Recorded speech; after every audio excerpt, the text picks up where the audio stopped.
বৈশাখী অমাবস্যা, এই দিনকে দুটো উপায়ে করুন। আপনার ঘরে লক্ষ্মী আসবে এবং পূর্বপুরুষদের আশীর্বাদ আপনি লাভ করবেন। 7 ও 8 তারিখে হচ্ছে বৈশাখী অমাবস্যা। বৈশাখী অমাবস্যা নিয়ে মতভেদ রয়েছে দিনক্ষণ কবে সঠিক। পঞ্জিকা অনুযায়ী 7ই মে সকাল 11টা 41 অমাবস্যা তিথি শুরু হচ্ছে এবং শেষ হচ্ছে 8ই মে সকাল 8টা 45 মিনিটে। প্রতি অমাবস্যা তিথিতে দুপুরবেলা পূর্বপুরুষদের উদ্দেশ্যে ধূপ দান, দীপ দান করা উচিত। এর জন্যে আপনার সংসারে শ্রীবৃদ্ধি হয় এবং এই অমাবস্যা তিথিতে এই উপায়টি অবশ্যই করা উচিত। বৈশাখী অমাবস্যায় লক্ষ্মীর কৃপার কিভাবে আপনি লাভ করবেন। হিন্দু ধর্মে অশ্বত্থ গাছের পুজোর বিধান রয়েছে। আর্থিক সমস্যা ঘিরে থাকলে বৈশাখী অমাবস্যা তিথিতে অশ্বত্থ গাছে জল নিবেদন করুন। ব্যক্তির ওপরে দেবী লক্ষ্মীর আশীর্বাদ অবশ্যই বজায় থাকবে। বৈশাখী অমাবস্যায় অর্থনৈতিক উন্নতির উপায় রয়েছে। কঠিন পরিশ্রম করেও আপনার উন্নতি হচ্ছে না, তাহলে বৈশাখী অমাবস্যাতে 108 বার গায়ত্রী মন্ত্র জপ করুন। এর প্রভাবে আপনার সংসারে অর্থ অনটন দূর হবে।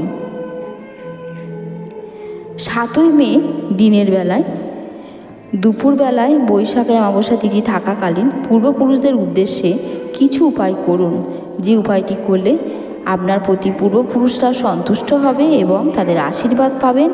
এছাড়া দেবী লক্ষ্মীও সন্তুষ্ট হবে।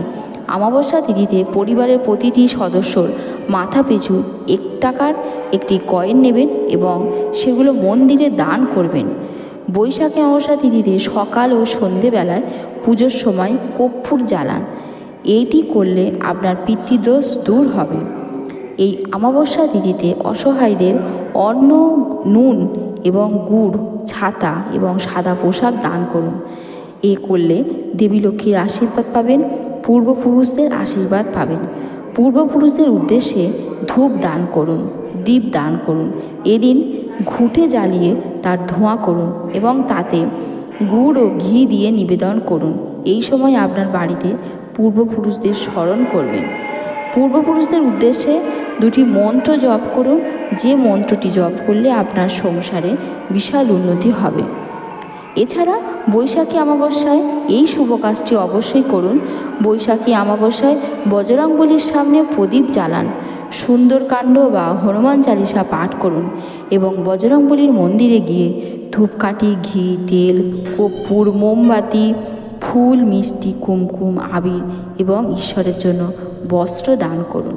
আপনার সংসারে বজরংবলীর আশীর্বাদ লাভ হবে।